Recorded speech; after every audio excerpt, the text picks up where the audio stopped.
The morning started like any other for Harry Chen, a maintenance technician at the Orbital Commerce Hub stationed above New Terra. He was running his usual route through the service corridors when he heard it, a low, pained groan echoing from behind a storage bay. Harry paused, his datapad forgotten in his hand. The sound came again, deeper this time, vibrating through the metal walls. Against his better judgment, he changed course and headed toward the noise.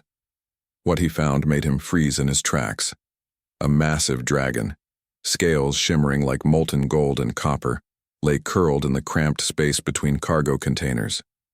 Her wings were folded tight against her body, trembling with each labored breath, her eyes, ancient and intelligent, fixed on Harry with a mixture of pain and wariness.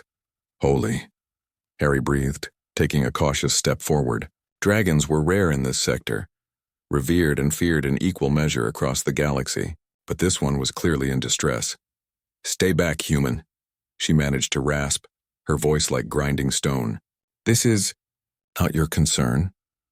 Harry noticed the way she clutched her swollen abdomen, the sheen of sweat on her scales despite the cold recycled air. He'd seen enough medical emergencies in his years on the station to recognize the signs.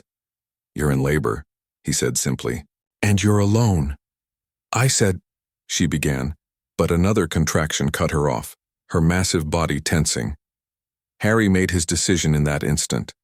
His shift supervisor, Jasmine Rodriguez, was going to kill him.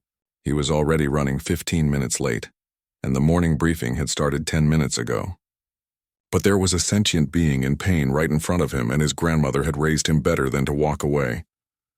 "Okay, listen," Harry said, moving closer despite her warning growl. "I'm not a doctor, but I've got emergency medical training. Let me help you." The dragon's golden eyes studied him for a long moment. Then slowly, she nodded. The next 2 hours were the most intense of Harry's life. He contacted the station's medical bay, but the nearest xenobiologist was 3 sectors away. He was on his own. Using his datapad to access emergency protocols and his own instincts, Harry did what he could, bringing thermal blankets to regulate her temperature, providing water, and simply staying by her side as she endured each contraction. "What is your name, human?" she asked during a brief respite, her breathing slightly easier. Harry Chen." "I am Empress Zithara," she said, and despite her weakened state, there was unmistakable authority in her voice. "Sovereign of the Dragon Imperium, protector of the 7 spiral arms, guardian of..." Another contraction hit and titles became meaningless.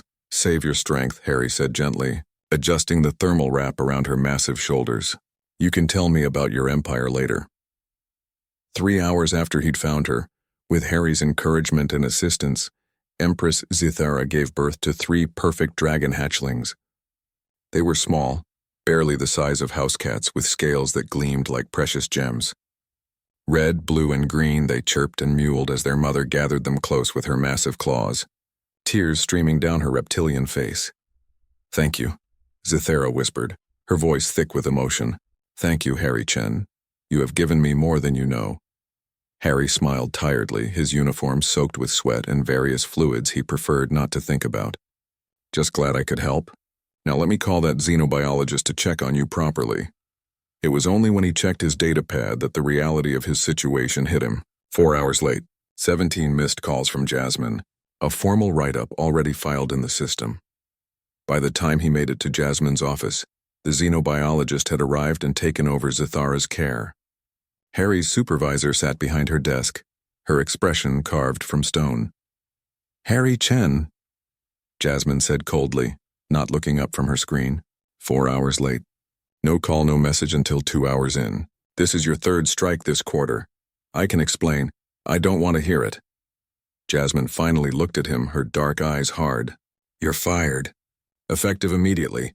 Turn in your badge and clear out your locker." Harry felt his stomach drop. "Jasmine, please, there was a medical emergency." "You're not medical personnel. You should have called it in immediately and reported to your shift."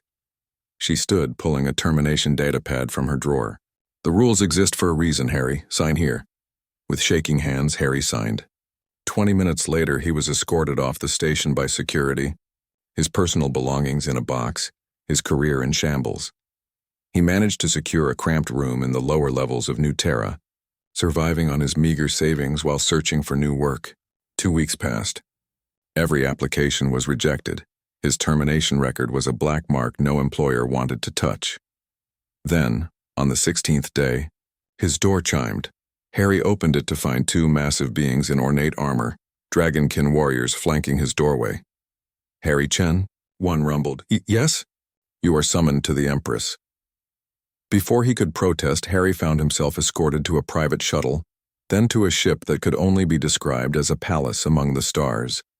Corridors of polished crystal and precious metals stretched in every direction, and at their center, in a throne room that could have housed a small city, sat Empress Cythera.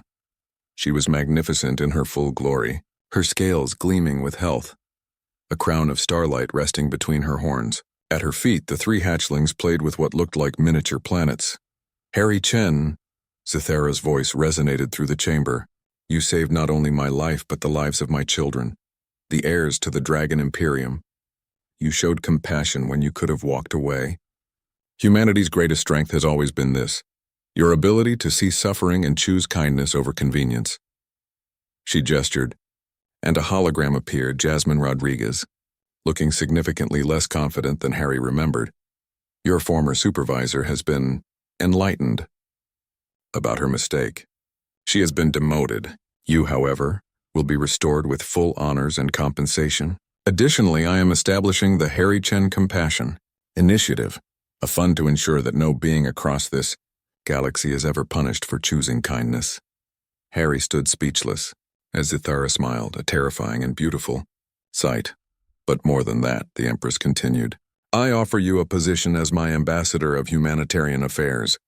You will travel the galaxy ensuring that compassion is never forgotten in the machinery of rules and bureaucracy." Harry thought of his tiny room, his rejected applications, and then of those three tiny hatchlings chirping at their mother's feet. He smiled. "When do I start?" "Immediately," Cythera said. "Welcome to the Imperium, Harry Chen. Humanity indeed, yeah, and